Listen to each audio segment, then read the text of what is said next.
ಅಭಿಮಾನಿ,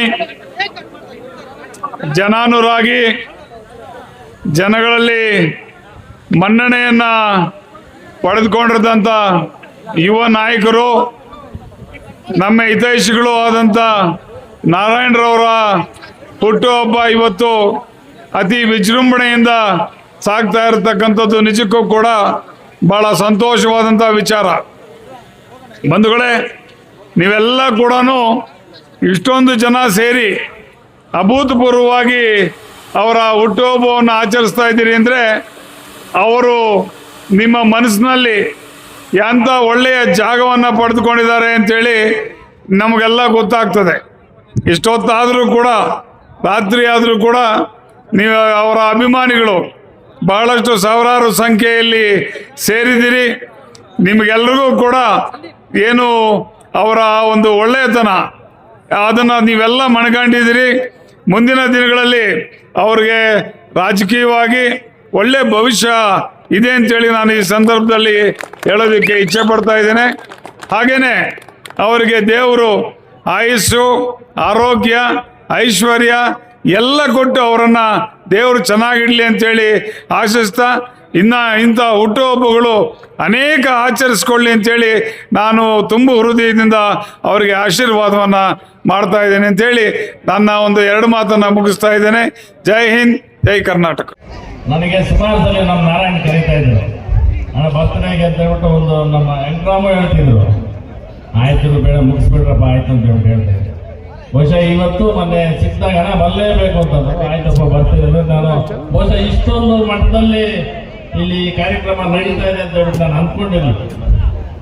ಬಹುಶಃ ಏನು ಇವತ್ತಿನ ದಿನ ಇಲ್ಲಿ ನಮ್ಮ ಶ್ರೀನಿವಾಸ ರೆಡ್ಡಿ ಅವರು ಬಂದಿದ್ದಾರೆ, ನಮ್ಮ ವೆಂಕಟರಾಮ, ಅದೇ ರೀತಿ ನನ್ನ ತಮ್ಮನ ಸಮಾನವಾದಂಥ ನಮ್ಮ ನಾರಾಯಣನವರ ಈ ಒಂದು ಹುಟ್ಟುಹಬ್ಬದ ಅವರಿಗೆ ಶುಭಾಶಯ ಕೋರ್ತಾ, ಬಹುಶಃ ಒಂದಲ್ಲ ಒಂದಿನ ನಾವು ಹುಟ್ಟಿದೀವಿ, ಒಂದಿನ ಸಾಯ್ತೀವಿ. ಅದ್ರ ಮಧ್ಯೆ ನಾವೇನಾದ್ರೂ ನೋಡಿ ಮಳೆನೂ ಆಶೀರ್ವಾದ ಮಾಡ್ತೀವಿ ಅಂತಂದ್ರೆ ಬಹುಶಃ ಅವ್ರಿಗೆ ಇನ್ನೂ ಒಂದು ಇಂಥ ಒಂದು ಹುಟ್ಟುಹಬ್ಬಗಳು ಹೆಚ್ಚಿಗೆ ಮಾಡಲಿ ಅಂತ ಈ ಸಂದರ್ಭದಲ್ಲಿ ನಾನು ಆಶಿಸ್ತಾ, ನಾವು ಹುಟ್ಟು ಸಾವಿನ ಮಧ್ಯೆ ನಾವು ಏನ್ ಮಾಡಿರ್ತೀವಿ ಬಹುಶಃ ಈ ಜನ ನೋಡಿದ್ರೆ ಗೊತ್ತಾಗುತ್ತೆ. ಅದು ಯುವಕರು ಇರ್ತಕ್ಕಂಥ ಈ ಸಂದರ್ಭದಲ್ಲಿ ನಾನು ಒಂದೊಂದು ಹೇಳ್ತೀನಿ, ರಾಜಕೀಯವಾಗಿ ಅಂತಲ್ಲ, ರಾಜಕೀಯ ಎಲ್ಲ ರಂಗದಲ್ಲೂ ಆರ್ಥಿಕವಾಗಿಯೂ ಸಹ ಮುಂದೆ ಬರಬೇಕು. ಆ ದೇವರು ಒಂದು ಆಶೀರ್ವಾದ ಮಾಡಿ ಅವರಿಗೆ ಒಂದು ಮುಂದಿನ ದಿನಗಳಲ್ಲಿ ಒಳ್ಳೆ ಭವಿಷ್ಯ ಇದೆ. ನಮ್ಮ ಹಿತೈಷಿಗಳು ನನಗೆ, ಯಾಕಂತಂದ್ರೆ ಕೆಲವು ಸಂದರ್ಭಗಳಲ್ಲಿ ನಾನೇ ಶಾಮಣ್ಣ ಅನ್ನೋ ರೀತಿಯಲ್ಲಿ ಸಹಕಾರ ಕೊಟ್ಟಿರ್ತಕ್ಕಂಥ ನಮ್ಮ ನಾರಾಯಣರವರಿಗೆ ಇವತ್ತು ದಿನ ನಾನು ಅವ್ರಿಗೆ ಒಳ್ಳೇದಾಗ್ಲಿ, ದೇವರು ಒಳ್ಳೇದು ಮಾಡಲಿ, ಆ ಕುಟುಂಬಕ್ಕೆ ಒಂದು ಒಳ್ಳೆಯ ಆರೋಗ್ಯ, ಐಶ್ವರ್ಯ ಎಲ್ಲಾನು ಕೊಡ್ಲಿ ಅಂತ ಈ ಸಂದರ್ಭದಲ್ಲಿ ನಾನು ಹೇಳ್ತಾ, ನಾನೊಂದು 2-3 ಮಾತು ನಾನು ಆಗ್ಲೇ ಹೇಳಿದೆ. ರಾಜಕೀಯವಾಗಿ ನಮ್ಮ ಪಕ್ಷಕ್ಕೆ ಈ ಭಾಗದಲ್ಲಿ ಒಂದು ಒಳ್ಳೆಯ ಒಬ್ಬ ನಾಯಕರನ್ನಾಗಿ ಮಾಡಬೇಕು ಅಂತ ನನ್ನ ಈ ಸಂದರ್ಭದಲ್ಲಿ ತಮ್ಮೆಲ್ಲರ ಮುಂದೆ ನಾನು ಇವತ್ತಿನ ಹೇಳಲಿಕ್ಕೆ ಬಯಸ್ತೀನಿ. ತಮ್ಮೆಲ್ಲರ ಒಂದು ಮುಖ್ಯವಾಗಿ ತಮ್ಮೆಲ್ಲರ ಒಂದು ಸಹಕಾರ.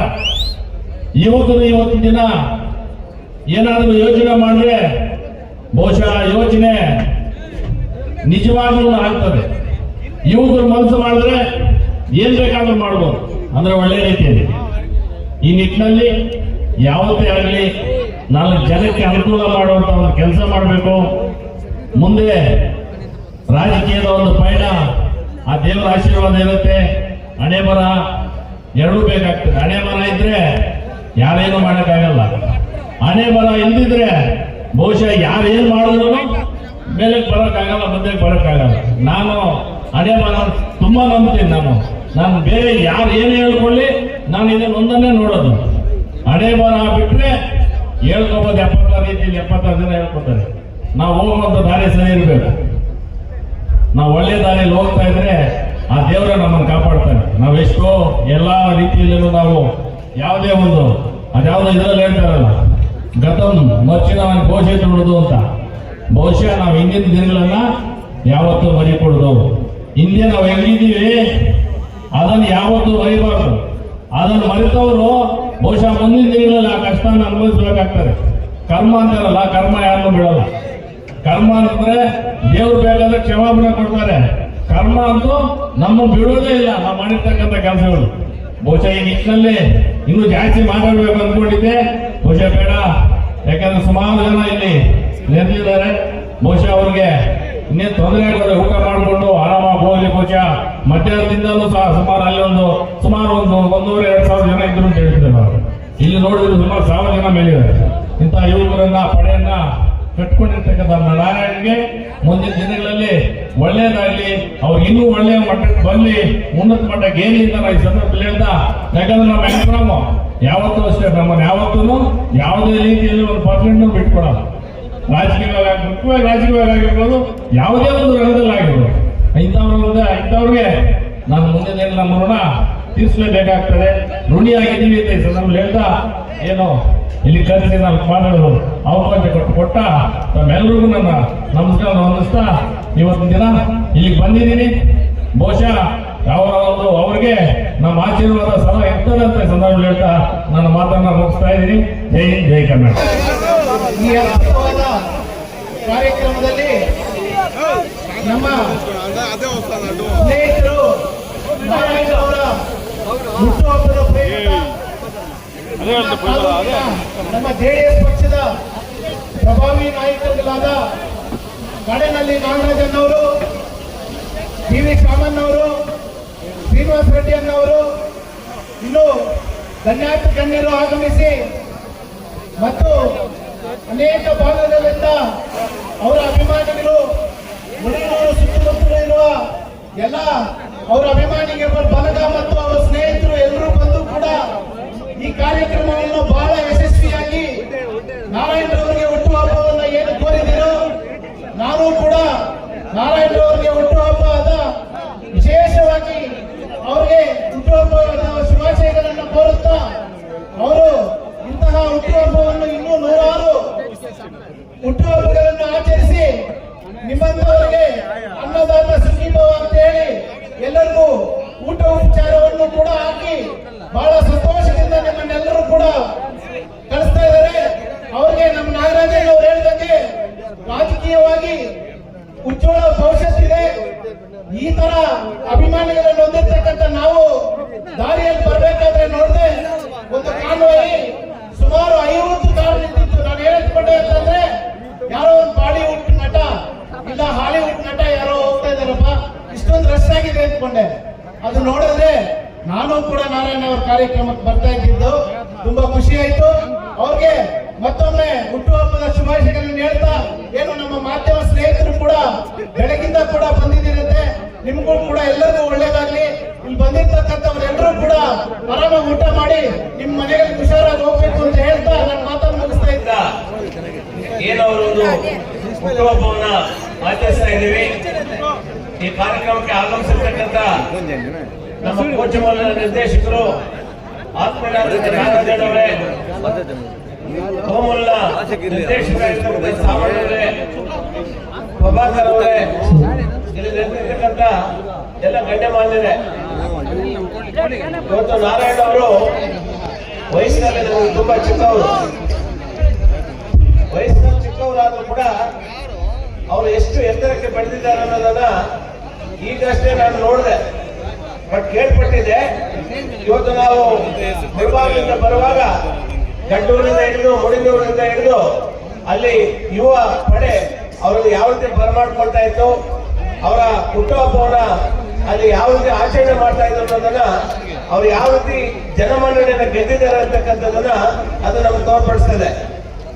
ಬಹುಶಃ ಒಬ್ಬ ಮನುಷ್ಯನಿಗೆ ಇನ್ನೊಬ್ಬರಿಗೆ ಗೌರವ ಕೊಡ್ಬೇಕಾದ್ರೆ ನಮ್ಮ ನಡತೆ, ನಮ್ಮ ವಿಧ ಸಾವಿರಾರು ಯುವಕರು ಇವತ್ತು ಸೇರಿ ಬಹಳ ಸಂಭ್ರಮದಿಂದ ಇವತ್ತು ಅವರ ಒಂದು ಹುಟ್ಟುಹಬ್ಬವನ್ನು ಆಚರಣೆ ಮಾಡ್ತಾ ಇದ್ದಾರೆ ಅಂತ ಹೇಳಿದ್ರೆ ಅವರ ಹೃದಯಗಳಲ್ಲಿ ಎಷ್ಟು ಮಟ್ಟಿಗೆ ಅವರು ಸ್ಥಾನವನ್ನು ಗಳಿಸಿದ್ದಾರೆ.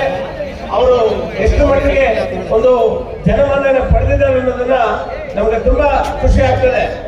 ನಾನು ದೇವರಲ್ಲಿ ಪ್ರಾರ್ಥನೆ ಮಾಡ್ತಕ್ಕಂಥದ್ದು ನಮ್ಮ ಸ್ನೇಹಿತರಾಗಿರ್ತಕ್ಕಂಥ ನಾರಾಯಣ ಅವರು ನಾನು ಬಹಳಷ್ಟು ಕೇಳ್ಪಟ್ಟಿದ್ದೇನೆ.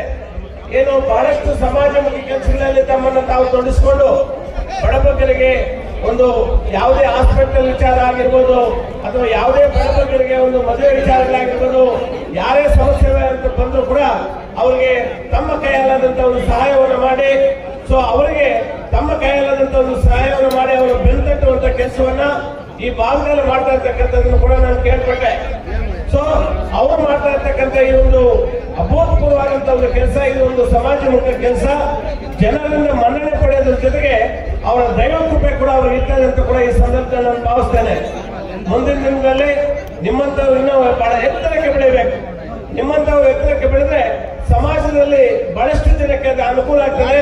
ದೀನದಲಿತರು ಬಡಬಗ್ಗರಿಗೆ ತುಂಬಾ ಅನುಕೂಲ ಆಗ್ತದೆ ಅಂತ ಹೇಳ್ತಾ, ಆ ಭಗವಂತ ನಮ್ಮ ನಾರಾಯಣ ಅವರಿಗೆ ಅಷ್ಟೈಶ್ವರ್ಯ ಆರೋಗ್ಯ ಕೊಟ್ಟು ರಾಜಕೀಯವಾಗಿ ಇನ್ನಷ್ಟು ಎತ್ತರಕ್ಕೆ ಬೆಳೀಲಿ ಮತ್ತು ಎಲ್ಲ ಆರ್ಥಿಕವಾಗಿ ಸದೃಢತೆಯನ್ನು ಪಡ್ಕೊಳ್ಳಿ. ನೀವು ಆರ್ಥಿಕವಾಗಿ ಸದೃಢವಾಗಿದ್ರೆ ಬಹಳಷ್ಟು ಜನಕ್ಕೆ ಅದು ಅನುಕೂಲ ಆಗ್ತದೆ ಅಂತ ಸಂದರ್ಭ ಹೇಳ್ತಾ, ಆ ಭಗವಂತ ನಾರಾಯಣ ಅವರಿಗೆ ಅಷ್ಟೈಶ್ವರ್ಯ ಆರೋಗ್ಯ ಕೊಟ್ಟು ಸುಖ ಶಾಂತಿ ನೆಮ್ಮದಿಯನ್ನು ಜೀವನದಲ್ಲಿ ಕೊಟ್ಟು ಸದಾ ಅವರನ್ನ ದೇವರು ಅಸನ್ಮುಖ ನನಗೆ ಇಟ್ಟಿರಲಿ ಅಂತ ಹೇಳಿ ಆ ಭಗವಂತ ನಾನು ಪ್ರಾರ್ಥನೆ ಮಾಡಿ ಈ ಕಾರ್ಯಕ್ರಮಕ್ಕೆ ನಾನು ಕರೆಸಿ ಕೆಲವಾರು ಮಾತುಗಳನ್ನು ಆಡುವಂತ ಅವಕಾಶವನ್ನು ಕೊಟ್ಟಂತ ಈ ವೇದಿಕೆಯಲ್ಲಿರ್ತಕ್ಕಂಥ ಎಲ್ಲ ಗಣ್ಯರಿಗೆ ನನ್ನ ಮಾತನ್ನ ನಾನು ನಮನಗಳನ್ನು ಹೇಳಿ ನನ್ನ ಮಾತನ್ನು